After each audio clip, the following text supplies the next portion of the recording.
Welcome to episode or history 2.1. In the last episode, I described the future when your reality becomes a fantasy reality and we all go into a 3D movie. Well, I've described this as the greatest story ever told part 2, and also as the history of the future of us, when man advances to the next level of human existence and restructures our entire enterprise, eliminating nations and replacing them with a charitable enterprise of us, all nations and all people of earth. And I described how the technology would drive us with the advent of what lies beyond Google Earth and iPhones. But we'll get more into that in the next episode. Today, I want to discuss what we described in the next big things that we've decoded from zero, which you might even say zero, which preceded this one we're going to talk about today. 1. Zero was God. Some would attribute it to a Big Bang, but what the bleep do we really know? When you really get down to the particles that almost can't even be found, we have no proof that we're not just spinning energy, that we're not just sort of a movie that we don't understand. But let's just put that aside and say, well, and we'll put aside the fact that as you move forward, your life, our reality will change. You'll become a movie. But the interesting and most informative factor about iPhones is the power to do what I described a long time ago. I called it the D word. What is the D word? Disintermediation. The land of the star. See, disintermediation will change the power and the economics of everything. And we've seen with the advent of the internet the beginning of disintermediation. But we could achieve, and well, back in 2005, I imagined a world where we could say, holy bleep, we could hold worldwide elections, not just once a year. We could hold worldwide elections all the time. In fact, if our election officials were ever not something you wanted, we could just like real time vote them out. But that gets to how we structure the future of a democratic capitalist enterprise, and I won't get into that now. We'll talk about that later. Today, I'm going to discuss number 1, which I decoded as monopoly, starting with the practice, and it's really how we organized ourselves with the caveman, using the club to get the best caves and the best women and become tribal chief and king and emperor, and you know how that went. And then we decided that that was unjust, and then we decided to replace those with parliaments and congresses, which were only facsimiles of democracy, representative governments. And then as time went by,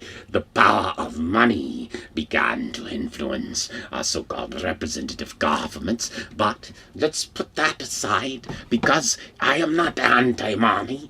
I am not pro-anti-capitalist. I'm actually pro-capitalist. I'm really not anti-communist. I don't believe in some of the worst principles, but I do believe that the only foundation for a proper capitalist enterprise is trickle-up economics. We must grow prosperity from the bottom to the top, and the top down, and the bottom up, and it's like trickle-up, trickle-down economics.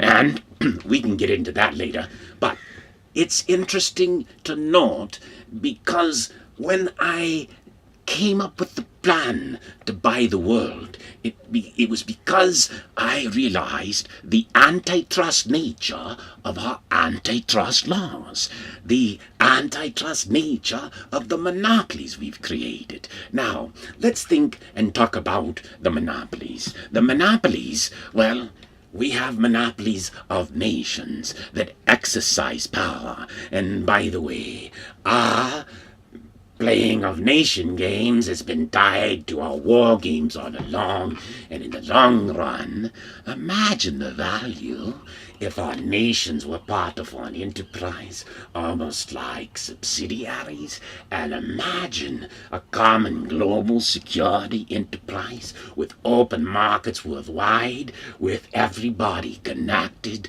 to a single currency, to a single monetary standard. That's the future monopoly of us, to one single global currency. Now, that is important, okay? And why is that important? Because we can then tie our resources of the planet, plan our planetary resources, diet our global economic system, and intentionally design, not haphazardly, intentionally designed our best possible future together, and simulate it and use our best possible computer technologies to advance the power of our own minds beyond your own comprehension. But let's just think about this like, okay, so what are the monopolies that take place in our world, and what's the impact on us? Well, certainly, if you look at like where wealth moves by nation, it is moved by the power of currencies, and those movements have often been created by bubbles. Just ask Japan. But then the United States had its bubble, Europe has its bubble, China has its bubble.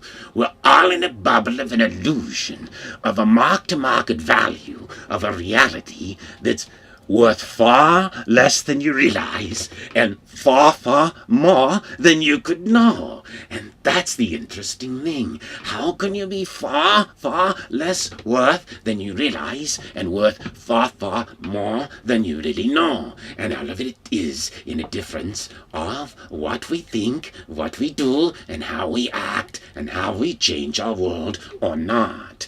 And so let's talk about monopoly in the realm of technology, which is the first area that I thought, oh my God, if we could only get rid of all those little bitty monopolies and get to a bigger monopoly of innovation and technology. Now, you can look historically at monopolies of utilities, monopolies created over the airwaves of natural resources, but in recent decades, we've had monopolies of intellectual capital, often instantiated in software and chips and designs and things that really don't cost much, but we compensate for those costs by extra pricing for the intellectual property that we create, the little gadgets, the connectors, the whatevers, the what-offs. And, well, we have companies with their own positions competing with each other, coming up with all these crazy little devices, one's better than another. Oh my God, what if we started taking all of our best innovations and technologies and bought them all? That was my first imagination. What if we bought Apple and Google and Motorola and Nokia and HP and even Microsoft, even if it was just to kill Windows and expand the rest of their universe? See, why, if we had a world order, wouldn't we create a better structure, well, a system of enterprise of standards, and drive, well, imagine this. What would be the cost of building 1 billion iPhones or like 2 or 3 billion iPhones just like this, with the latest technologies connected wirelessly to the cloud. The actual technology costs are very low. Now, let us think about technology that has evolved in the future. See, America has marvelous technology, but it's encapsulated in, well, a slow growth world, and it's encapsulated in, well, the fact that there are parts of the world that can't afford to pay for it, like China. They're just waiting for it to, well, come off patent, or ignore those patents, or create new standards. But in the long run, well, we just commoditize everything. But see, that's not wrong. It's just how we translate intellectual property into real products, and how we cross-pollinate those across all of our enterprises, across all of our products, our planes, trains, automobiles, housing, you name it. You see, once we start to create an enterprise architecture for the planet, and start to create a shared enterprise of prosperity in the planet, we can change the dynamics of our entire structure. Now, the biggest monopoly of all monopolies, and the one that I targeted after technology, was I said, okay, how am I going to get the money to pay all these technology stocks? And I said, wait, if I'm going to blow up the values of the world, I want to own, and when I say I mean we, it's WeThePeopleOfEarth.biz, and I said long time ago, it's too late for G8, or G20 for sure. It's time for G-Star, what lies beyond your nations and states. But anyway, the monopoly of us, you see, I'd want to have all the resources of the gold and the copper, because if we blow up this enterprise, we blow up the value of everything. I want the forests and the lands and the farms. Well, we want it all. We'll blow up the value of it all. But we won't want to take it from the people. We'll pay more, because by blowing up the value of it all, well, I offered long time ago, even the worst stock around, I could pay 1.5 times its value, maybe 5 times for the good ones. How could we do that? Well, this is the thing. What is stock measured in? Stock is measured in money. Where does money come from? It comes from banks. Where do banks come from? A monetary macro and economic illusion of nations. And here's the imagination. See, imagine if America led to the creation of a single global reserve bank, backed by all the nations of Earth with their resources, and dedicated to the advancement of all people. You see, well, I could do a highly leveraged buyout if I had access to almost 0% capital like you offer today, and leverage that, well, to buy things on the cheap. Before you knew, there was a bid to buy the world, and that was the plan in '05. And whether Atlas Angels took up that cause, the rich could take up that cause any time. They could decide, there is a plan for us all to buy the world a new future, to secure our own prosperity for ourselves and our children, as well as the prosperity for the poorest among us, for they must be the foundation of the future of us. And so, that is the notion of one monopoly of all people. And that doesn't mean, well, it doesn't mean that there are losers. It only means there are winners. Because when you expand the economic pie, we have the ability to expand everything and secure everything for everybody. And in my vision, well, who would you have lead a world in the future? I would have the leaders lead. And that's why I called upon the Atlases to become angels, to lead the world into this new enterprise, to see the higher order of their own existence, to see how to fly their camels through the Nil's eye. And if they all operated with the dear leaders of nations, we could buy this future together. There's nothing standing in the way except our own but our own paradoxes and paradigms of what we accept as predetermined reality. But that's the difference between now and the future.